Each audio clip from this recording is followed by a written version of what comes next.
Queridos irmãos, queridas irmãs, paz e bem.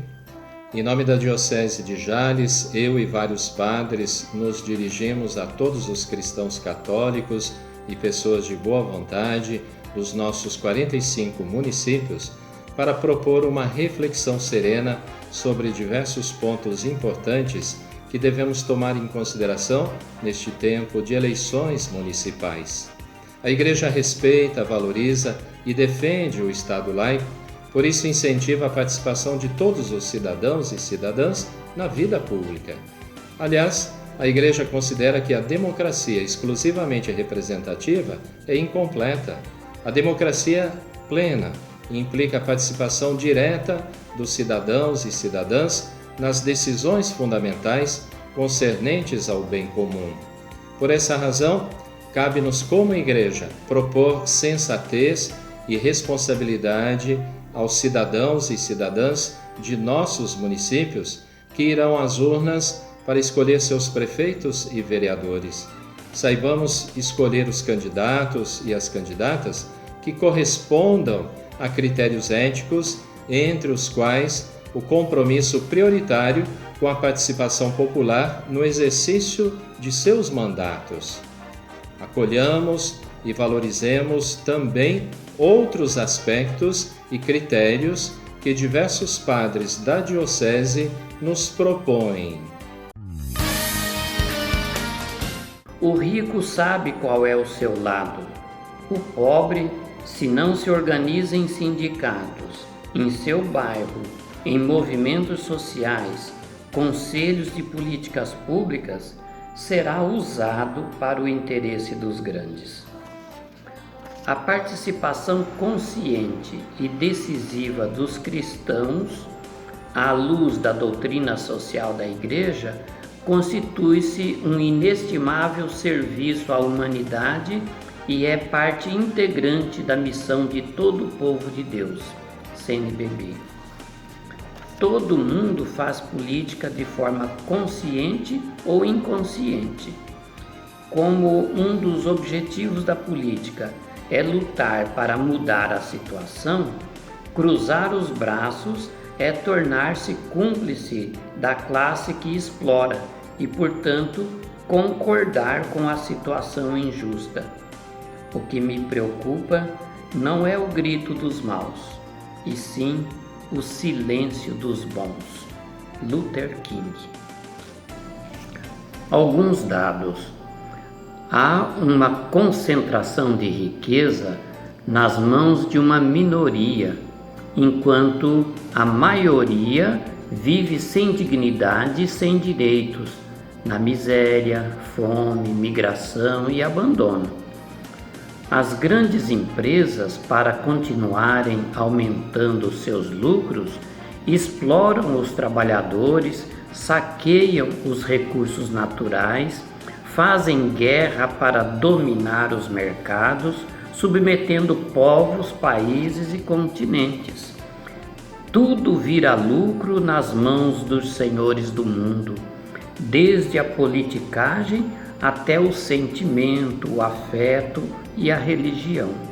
Não tem escrúpulos em negar a ética, os princípios e as verdades.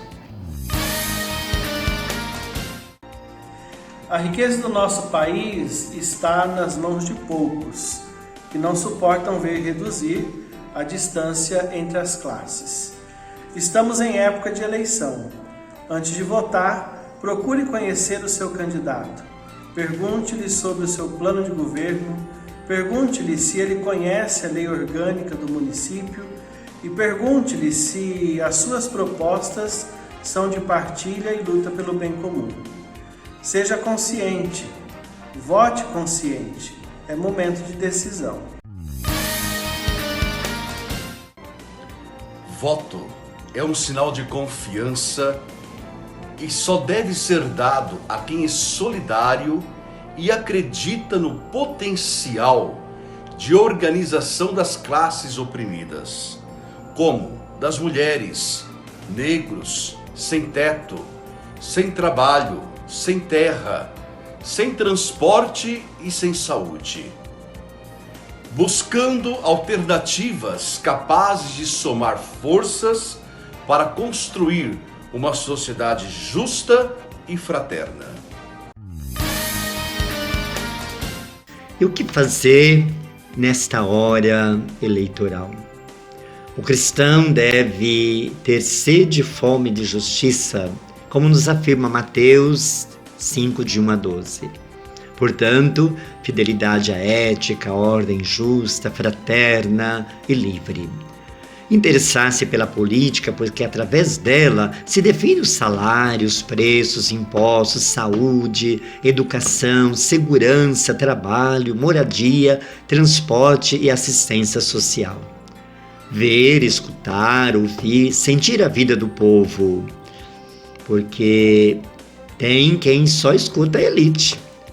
Ficar longe do povo é uma forma de ficar contra o povo, de não conhecer a realidade do povo.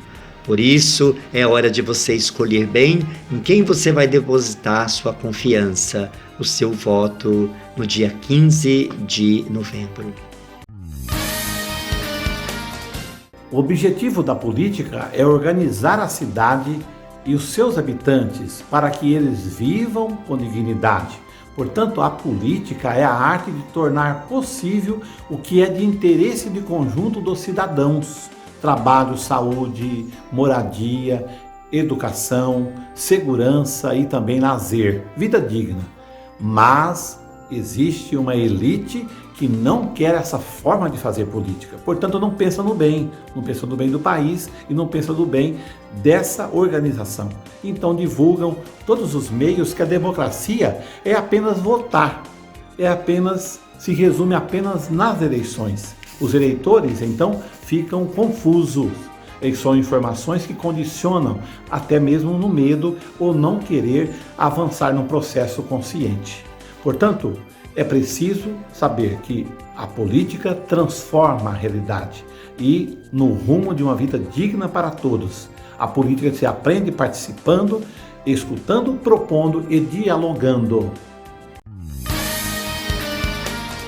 Por fim, irmãos e irmãs, consideremos a responsabilidade que todos os cidadãos e cidadãs têm de acompanhar o exercício da gestão pública, exigindo o direito de participação no planejamento e na avaliação das ações governamentais, a humanização dos serviços públicos, políticas públicas em favor, sobretudo, das pessoas e famílias mais necessitadas, enfim, uma real democracia por meio do amplo e permanente diálogo com todos os segmentos da sociedade.